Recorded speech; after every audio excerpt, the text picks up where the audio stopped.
국민일보 목회자 포럼이 제3대 대표회장에 소강석 목사를 선임했습니다. 소강석 대표회장은 국민일보 목회자 포럼이 한국교회를 지키는 수호자가 되길 바란다고 말했습니다. 문재인 대통령이 한미 정상회담을 위해 미국 방문길에 올랐습니다. 한반도 평화 실현을 위한 출발점이 될 수 있을지 세계의 관심이 모아지고 있는 가운데 양국의 교회 지도자들은 한반도 문제를 위한 기도회를 개최했습니다. 최근 초등학교에 일어난 집단 폭행으로 다시 한번 학교 폭력 문제가 도마 위에 올랐습니다. 학교 폭력 예방을 위한 최선의 대책은 물론 올바른 교육 정책에 대한 검토가 요구되고 있습니다.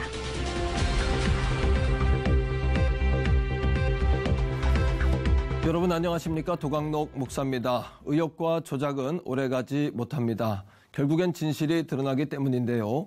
대통령 선거 때 불거졌던 의혹에 대해 사건의 전말이 드러나면서 정치권에는 책임 소재를 놓고 논란이 커지고 있는데요. 리더들은 많지만 존경받는 리더가 적다는 게 시대적 고민입니다. 성경적 리더십이 갈급한 세대인데요. 신뢰와 사명과 사랑을 겸비한 진정한 리더가 세워지길 바라고 그러한 사람이 또 바로 내가 되길 노력해야겠습니다. 첫 순서로 교계 뉴스부터 전해드립니다. 국민일보 목회자 포럼이 제3대 대표회장에 소강석 목사를 선임했습니다. 소강석 대표회장은 국민일보 목회자 포럼이 반기독교 세력으로부터 한국교회를 지켜내는 최전선의 수호자가 되길 바란다고 전했습니다. 김보림 기자입니다. 더 완숙한 국민일보 목회자 포럼에서 제3대 대표회장으로 선임된 소강석 목사는 한국교회를 섬기고 반기독교 세력의 공격으로부터 방어체제를 구축할 것이라고 강조했습니다. 국민일보 목회자 포럼은 무슨 명예나 어떤 영광스러운 직책이라기보다 이제는 한국교회를 섬기고 싸우는데 선봉장 역할을 하는 직책이지 않을까 그런 생각을 해봅니다. 소 대표회장은 힘을 모아 한국교회를 지키고 전략을 수립해 하나 될 수 있는 연합벨트를 만들어야 한다고 덧붙였습니다.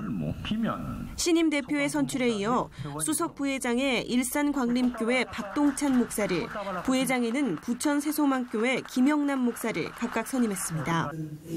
이날 정기총회에 참석한 회원 목회자들은 한국교회의 변화와 개혁, 건강한 부흥을 이루어가길 다짐하며 다음 달 6일 나부터 말씀 속으로를 주제로 종교개혁 500주년 기념 포럼을 개최한다고 밝혔습니다. 하나님이 찾는 사람을 주제로 설교한 대한예수교장로회 합동 김선규 총회장은 하나님은 중심이 바로 잡힌 성실한 지도자를 찾는다며 선임된 리더들에게 국민일보 목회자 포럼과 한국교회를 위해 성실히 그 역할을 잘 감당해달라고 전했습니다. 국민일보 목회자 포럼은 한국교회 위기를 극복하고 차세대 지도자를 발굴해 한국 사회의 비전을 제시하기 위해 지난 2015년 주요 교단 목회자들을 중심으로 설립됐습니다. C채널 뉴스 김보림입니다. 이어서 그 밖에 교계 소식 전해드립니다. 8천만 민족 복음화를 위한 초교파 목회자 영적 대성회가 연세중앙교회에서 열렸습니다. 성회에서는 이태일 목사와 이영훈 목사, 윤석전 목사의 강의가 진행됐고 참석한 목회자들은 나라의 복음화와 한국교회의 하나됨을 위해 기도했습니다. 한미 기독교 지도자들이 27일 한미연합 조찬기도회를 열었습니다. 미국 워싱턴 DC에서 개최된 기도회에서 참석자들은 기도와 교제를 통해 긴장된 남북과 북미 관계를 개선하고 한반도와 세계 평화를 기원하는 시간을 가졌습니다. 기쁜 소식 선교회, 이른바 박옥수 구원파 신도들이 종교색을 숨기고 전국에 공동육아 커뮤니티를 만들어 활동하고 있습니다. 이단 전문 언론 바른미디어는 맘키움과 맘소울 등으로 불리는 이들 커뮤니티는 지자체의 지원을 받으며 지역사회에 빠르게 퍼지고 있어 크리스천들의 주의가 필요하다고 밝혔습니다. 한국크리스천기자협회가 2017년 기자협회 수련회를 개최했습니다. 영종도 스카이리조트에서 진행된 이번 수련회에서 17개 회원사 소속 기자들은 한국교회가 나아갈 방향을 되새기고 회원 간의 교제와 친목을 나눴습니다.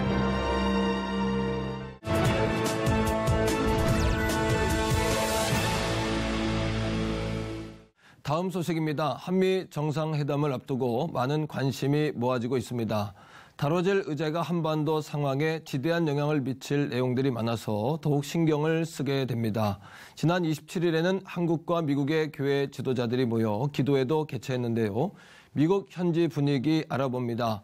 한인 기독교 커뮤니티 개발협회 임혜빈 회장 전화 연결돼 있습니다. 임 회장님 안녕하십니까? 네, 안녕하세요. 한인 기독교 커뮤니티 개발협회 회장 임혜빈입니다. 반갑습니다, 목사님. 예, 반갑습니다. 한국과 미국 모두 새로운 리더가 처음 만나는 자리이니만큼 서로에 대한 첫인상도 중요할 것 같은데요. 한미 정상회담을 앞둔 미국 분위기는 어떻습니까? 네, 여기에서는 미국, 한국 시민들이나 또 미국 사람들 자체도 여기에 앞으로 될 미팅대에서요. 어떤 면에서는 불안한 마음이 많이 있습니다. 네.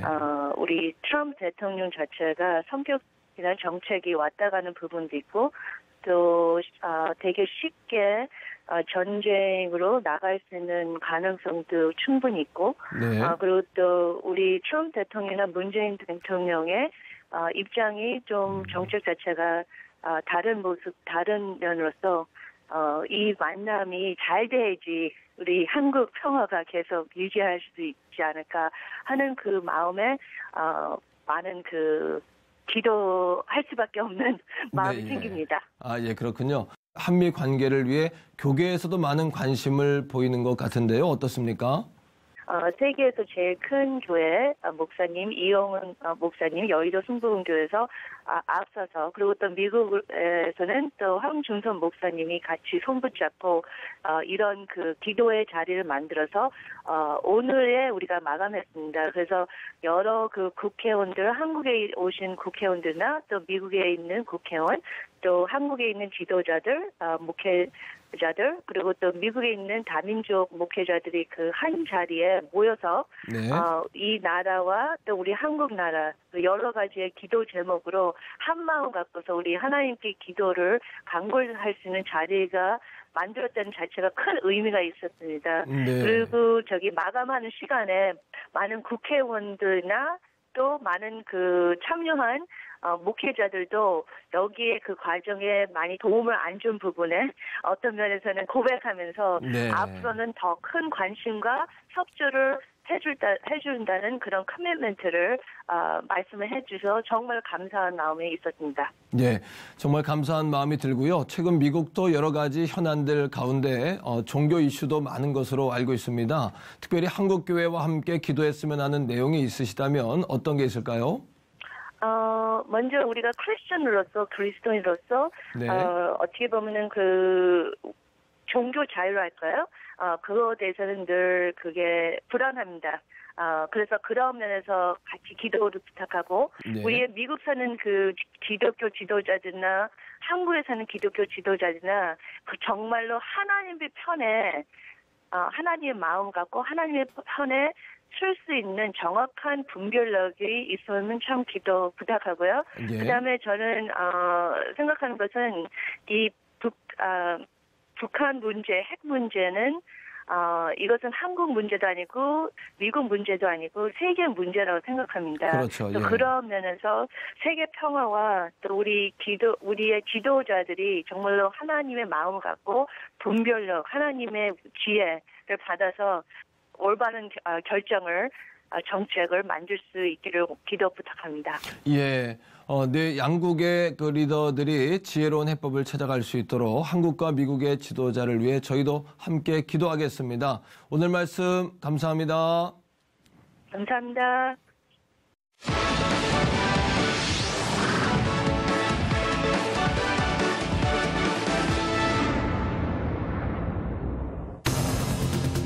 서울의 한 유명 사립초등학교가 학교폭력 가해자로 지목된 대기업 총수 손자와 연예인 아들에게 면죄 부르졌다는 의혹이 제기되면서 학교폭력 문제가 다시 도마 위에 올랐습니다. 동시에 학교 내부 인사와 관련이 있는 사람들로 구성된 학교폭력대책자치위원회의 구조적인 문제도 해결해야 한다는 목소리도 높은데요. 학교폭력 실태와 향후 대책은 어때야 할지 하나님의 법, 세상의 법에서 알아봅니다. 하나님의 법 세상의 법 이태희 변호사님 나오셨습니다. 변호사님 안녕하세요. 네, 안녕하세요, 목사님. 예, 이제 앞서 보신 대로 그 학교 폭력 문제가 다시 한번 뉴스의 중심에 섰는데요. 이번 사건은 이제 어떤 내용입니까, 변호사님? 네, 서울의 한 시내 한 초등학교에서 유명인의 자녀와 또 손자가 학생들을 그 야구방망이, 그 플라스틱 야구방망이라고 하는데, 하여튼 그 어떤 물체 등으로 구타를 하고 또 물비누를 음료수로 속여서 이렇게 억지로 마시겠다는 보도가 나오면서 사실 이게 다시 한번 크게 보도가 됐죠. 근데 사실 이 학교 폭력 문제는 어제 오늘의 이야기가 아니고요. 그렇죠. 뭐 계속 정말 우리 아주 중요한 사회적 이슈로 지금 계속 등장을 하고 있습니다. 뭐 얼마 전에 보니까 대구에 사는 중학생 K군은 14살인데 친구들이 이렇게 뭐 개 목걸이 같은 것으로 묶어가지고 끌고 다니기도 하고 그래서 결국은 자살을 하는 그런 사건도 있었고 또 전주에 사는 고등학교 2학년 한 여학생은 집단 왕따를 당했던 모양이에요. 그래서 손가락 크기만한 이 자석을 삼켜서 자살을 시도한 일도 있었고요. 그러니까 이런 일들이 지금 계속해서 학교 안에서 벌어지고 있고요. 그래서 사실 아주 중요한 사회적 이슈로 지금 부각이 되고 있습니다. 그렇게 이제 학교 폭력이 발생됐을 때 이제 조치 과정이 있을 거 아닙니까? 근본 그 사건도 보니까 뭐 24시간 안에 교육청에 이제 이렇게 보고해야 되는 그런 가이드라인이 있는 것 같은데 뭐 그런 부분이 잘 지켜지지 않았다 그런 얘기도 있는 것 같아요. 네, 맞습니다. 어떤 내용입니까, 변호사님? 그러니까 지금 학교 폭력 처리 매뉴얼에 따르면 이 학교 폭력이 접수가 되자마자 지체 없이 학교 폭력 전담 기구를 구성하게 되어 있고요. 또 교육지원청에 이제 보고를 하게 되어 있는데 3주, 그러니까 사건이 발생한 지 3주가 지나서야 이제 보고를 한 것으로 밝혀졌고요. 그렇군요. 결국 이것을 피해 학생이 직접 그 학교 폭력 신고 센터가 있습니다. 117번. 거기에 이제 신고를 하면서 이제 접수가 됐고 그러면서 이제 학교 측에서도 학교 폭력 대책 자치위원회를 열고 이렇게 좀 긴급하게 움직였던 모양이에요. 그래서 근데 이렇게 과정에서 이런 회의들을 열었지만 아까도 잠깐 말씀드렸지만 뭐 플라스틱 야구방망이로 때리고 이런 것들이 뭐 폭력이라고 간주할 수 없다. 뭐 이렇게 뭐 조치 없음으로 아마 결론을 내린 것 같습니다. 그래서 이 부분에 대해서 사실 사회적인 공분을 좀 일으키고 있는 상황입니다. 그렇군요. 아마 이제 피해자가 이제 그렇게 뭐 그걸 이해가 되고 양해가 된다면 뭐 그냥 지나갈 수 있겠습니다만 아마 그런 상황이 아님에도 불구하고 이런 문제가 벌어졌다면 심각한 문제인 것 같고요. 제가 알기에도 이제 피해자 학생은 정신적인 충격이 지금 큰 것으로 알고 있고 또 가해자 측에서는 그냥 심한 뭐 장난이었다 이렇게 이야기하는 것 같은데 그 폭력과 그 장난에 좀 구분이 있지 않겠습니까? 근데 그게 사실은 법적으로는 되어 있어요, 물론. 되어 있습니까? 법적으로는 예를 들어서 2014년에 발간한 그 학교 폭력 사안 처리 가이드북에 따르면 이렇게 되어 있습니다. 사소한 괴롭힘이나 학생들이 장난이라고 여기는 행위도 학교 폭력이 될 수 있다 이렇게 적용되고 있어요. 그러니까 사실은 장난을 치는 사람과 장난을 받는 사람은요 완전히 다른 입장에 있기 때문에 사실 법으로 이렇게 사실은 글로 명시가 돼 있다 해서 이 문제를 해결할 수 있는 건 아니에요, 사실은. 그래서 종종 가해자가 피해자가 될 수도 있고요. 또 물론 물론 피해를 받았을 수도 있지만 또 악하게 마음만 먹으면 본의 아니게 또 가해자가 될 수도 있고 그래서 이게 학교 안에서 일어나는 이런 어떤 학교 폭력이라는 게 사실은 어려운 부분, 미묘한 부분들도 사실 많이 있습니다. 그렇군요. 이제 그 학교 폭력에 관한 법률에 의하면 그 내용들이 다 이제 담겨져 있겠죠. 또 하나 이제 또 피해자 어떨 때는 피해가 되기도 하지만 또 어떨 땐 그것이 또 관계성의 문제라서 그냥 지나갈 수 있는 것 같은데 학교 폭력 법률에는 어떻게 명시가 되어 있습니까? 학교 폭력 예방 및 대책에 관한 법률에 따르면 이걸 우리가 학폭법이라고 보통 얘기를 하는데요. 학교 폭력의 예로 이렇게 얘기합니다. 학교 내외에서 학생을 대상으로 발생한 상해, 폭행, 감금, 협박, 약취, 유인, 또 명예훼손, 모욕, 공갈, 강요, 강제적인 심부름 및 성폭력, 따돌림, 사이버 따돌림 뭐 이런 모든 것들을 다 지금 폭력적 행위로 규정을 하고 있죠. 그래서 사실 이 학교 폭력 예방 및 대책에 관한 법률은 사실은 이와 같은 행위들을 사실은 범죄적 행위로 사실 어떻게 간주하고 있다고 볼 수가 있고요. 그래서 사실은 학교 안에서 이런 학생들에 대해서 이런 행위들을 하는 것을 범죄 행위라고 사실은 인식이 되어 있어야 돼요. 학생들에게. 학생들은 사실은 아직 사회생활을 해보지 않았기 때문에 아직 사회가 어떻게 운영되어지는지를 모른단 말이에요. 모르죠. 그래서 어떻게 보면 이 학생들에게 학교는 작은 사회인데 그렇죠. 자기들만의 사회이기 때문에 앞으로 사회에 나아가서 건전한 시민으로 살아갈 수 있도록 이 학교라는 작은 사회에서 이와 같은 행위들이 사실은 범죄 행위라는 것을 명확하게 인식하고 범죄 행위 이것이 정말 이 장난 수준으로 넘어가지 않도록 또는 장난으로 포장되지 않도록 사실은 주의 깊은 교육이 사실은 필요합니다. 필요하다. 이제 폭력이냐 장난이냐 뭐 이런 부분을 이제 판단하는 학폭위가 구성되지 않습니까? 이제 학폭위 그 위원들 구성을 가지고도 이야기들이 많이 있는 것 같아요. 그 내용들은 어떻게 되는 겁니까, 교사님? 네, 지금 이 학교 폭력 대책 자치위원회가 운영이 되고 있는데 대부분 학교 내 인사들이 그 구성원이 됩니다. 그래서 이 공정성을 담보하기가 어렵다. 아무래도 팔은 안으로 굽는 그런 어떤 원리가 작동할 수가 있기 때문에 그래서 지금 현재 계류 중인 일부 개정 법안에서는 이것을 외부 교육청 소속으로 두고 그래서 위원들을 교육청의 교육 공무원이나 외부 인사로 구성을 해서 공정성을 담보해야 한다. 이런 목소리가 지금 나오고 있죠. 그렇군요. 이제 가해자들의 징계 수위가 있지 않습니까? 중요한 것은 징계 수위는 어떻게 되는 겁니까? 징계 수위는 1단계부터 이제 9단계까지 치밀하게 단계별로 되어 있고요. 가장 가벼운 징계 처분이 이제 1단계인데 이제 서면으로 사과한 후에 또 뭐 접촉, 협박, 보복 행위를 금지하고 또 교내 봉사나 사회 봉사 뭐 이런 학급 교체, 뭐 전학 퇴학식으로 이제 수위가 계속해서 높아집니다. 그래서 지금 현재 학폭위 징계의 80에서 90% 정도는 지금 서면 사과 정도로 지금 진행이 되고 있고요. 근데 이 서면 사과 처분 사실 가벼운 처분이라 할지라도 이제 생활기록부에 기록이 남게 돼서 이 아이가 앞으로 이제 대학 입시나 앞으로 사회생활을 하는데 사실은 주홍 글씨처럼 남을 수 있는 그런 또 문제가 또 있기도 합니다. 그러면 그 기록이 계속돼서 가나 보죠? 네, 그래서 그 생활기록부에서 그런 부분들을 이제 남지 않도록 조치를 해야 된다라는 목소리가 지금 또 나오고 있고요. 또 중요한 것은 이제 사회도 한번 이렇게 실수했을 경우에는 뭐 초범일 경우에는 좀 한번 이렇게 용서해주고 나중에 한 번 더 반복될 경우에는 이제 가중처벌하고 이런 법들이 있잖아요.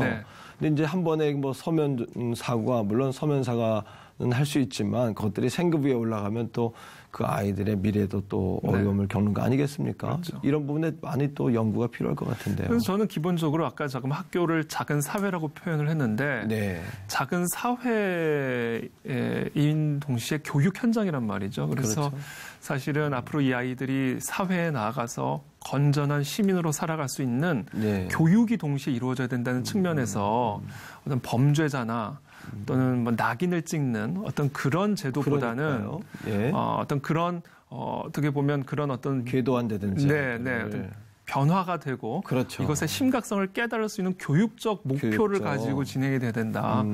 그런 점에서 참 이 수위를 정하고 또 이런 것들이 사실은 쉽지 않은 문제라고 저는 생각합니다. 전문성도 필요하지만 아이들을 좀 더 이렇게 변화시키는데 좀 목표를 둬야 되지 않나 이런 생각. 처벌보다는 그런 생각 사랑으로 변화시킬 수 있는 어떤 그런 목적을 가지고 또 아이들이 이제 사회는 넓은 개념이지만 학교나 학급은 좀 작은 개념이잖아요. 그 아이들이 이제 졸업할 때까지 또 같이 가야 된다라고 생각할 때는 서로 화해시키고 변화시키는 좀 더 목적을 두어야 되지 않나 이런 생각이 들고요. 화해와 용서도 사실 중요한 교육의 목적 중에 하나이기 때문에. 맞습니다. 근데 이게 복잡해지는 게 부모님이 끼기 때문에. 부모님들이요. 학생들끼리 하면 서로 화해시키고 용서시키고 또 이것의 심각성도 교육이 되는데 부모가 끼기 시작하면 이게 일이 걷잡을 수 없이 힘들어지기 때문에 이게 쉽지 않은 문제. 사실은 예전에도 학교 폭력이 있었죠. 그 장난도 있었고 폭력도 있었는데 서로 화해하고 또 이제 이해하고 이렇게 지나는 경우가 많았었는데 요즘은 이제 그렇지가 않은 것 같고요. 이제 그 전에 피해자나 가해자, 특히 이제 가해하는 학생들에게 사회라는 개념을 좀 더 깊이 있게 인식을 시켜주면 좋겠고, 우리 그리스도인들에게 있어서는 우리 주님, 율법사가 주님에게 가장 큰 계명이 뭐냐 물었을 때에 하나님을 사랑하고 이웃을 내 몸과 같이 사랑하라 그랬잖아요. 내 몸과 같이. 그런 입장을 좀 바꿔보는 교육이나 훈련들이 많이 필요하겠다는 생각이 들고, 예수님도 그들의 질문에 누가 이웃입니까? 물었을 그들에게 이제 묻는 과정 속에서 선한 사마리아인 이야기를 하셨잖아요. 어려움을 당한 사람을 돕는 자. 또 그렇게 신앙의 실천을 갖는 것이 중요하다는 것을 우리에게 말씀하셨는데, 그런 교육이 교회 교육뿐 아니라 학교 교육이나 사회 교육 속에서도 내 이웃을 내 몸처럼 사랑하라는 이런 교육들이 좀 필요할 것 같습니다. 네, 맞습니다. 예, 네. 뭐 너무나 기본적인 그 시민 교육이죠, 사실은. 그렇죠. 시민 교육. 그래서 우리가 내 몸처럼 남을 여긴다고 한다면 그렇게 상해를 하거나 협박을 하거나 하지 않겠죠. 근데 지금 학교 폭력 문제가요, 단순한 이런 학교 폭력 예방 법률 뭐 이런 걸 가지고 저는 근본적으로 해결될 수 없다고 저는 개인적으로 생각합니다. 맞습니다. 왜냐하면 이것이 기본적으로 학교 전체적 생태계 안에서 이루어지고 있는 문제인데요. 지금 뭐 예컨대 학생 인권 조례 같은 경우는 사실은 학생의 권리를 지금 강조하고 있단 말이에요. 지금 전반적인 학교 분위기, 교육 분위기 자체가 학생의 권리를 되게 강조하는 교육 분위기란 말이에요. 그러다 보니까 학생들의 의무, 학생들의 책임을 교육시키기 전에 학생들의 권리 교육이 먼저 들어가고 있기 때문에 사실은 그것을 어떻게 보면 지금 학교 교육의 열매라고도 저는 봅니다. 사실은. 좋지 않은 열매. 그러다 보니까 내 권리, 내 주장, 내 감정 이것이 사실은 이제 학생들끼리 충돌하기 시작하는 거거든요. 결국은 그것을 이제 학교가 그거를 지금 어떻게 보면 그걸 감당하기 어려운 상황에까지 오게 된 거예요. 그래서 저는 이게 기본적으로 뿌린 대로 거둔다고 지금 현재 학교 정책. 학생의 인권을 너무나 지나치게 강조하고 학생들의 의무와 책임에 대해서는 상대적으로 소홀하게 교육시키고 있는 지금 현재 교육 분위기에 어떻게 보면 쓴 열매라고 저는 또 봅니다. 그렇군요. 아마 미연에 방지하는 것이 더 중요하지 않겠나 이런 생각이 들고요. 또 교육의 방향성이나 교육의 가치가 또 승부 또 서열에 있다 보니까 요즘에요. 그러니까 나만 중요한 시대가 됐기 때문에 주변을 잘 돌보지 않는 이런 구조적인 또 본질적인 문제도 있지 않나 이런 생각을 하게 됩니다. 변호사님 오늘 귀한 말씀을 통해서 우리가 학교도 작은 사회구나. 자기 행동에 자신이 책임을 져야 하는구나. 이런 것들을 잘 배우게 됐고요. 우리 학부모님들이나 학생들이나 우리 그리스도인으로서 귀한 가치관 속에서 이웃을 사랑하는 그런 실천이 있으면 좋겠다는 생각을 해봅니다. 자, 오늘 말씀 감사드립니다. 고맙습니다. 감사합니다.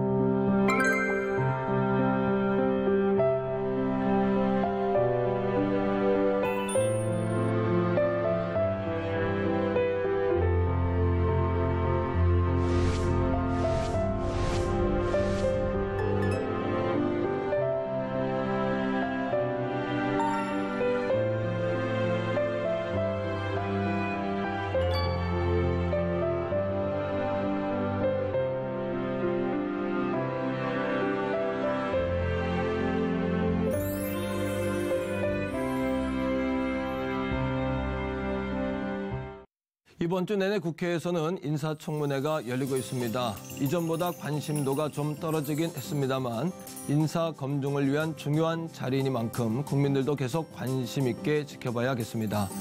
시청을 배워준 굿데이는 시청자 여러분과 함께하는 방송입니다. 좋은 의견 있으시면 아래 전화번호와 이메일로 연락 주시고요. 인터넷을 통해서도 방송을 다시 보실 수 있습니다. 오늘 순서는 여기까지입니다. 시청해주신 여러분 고맙습니다.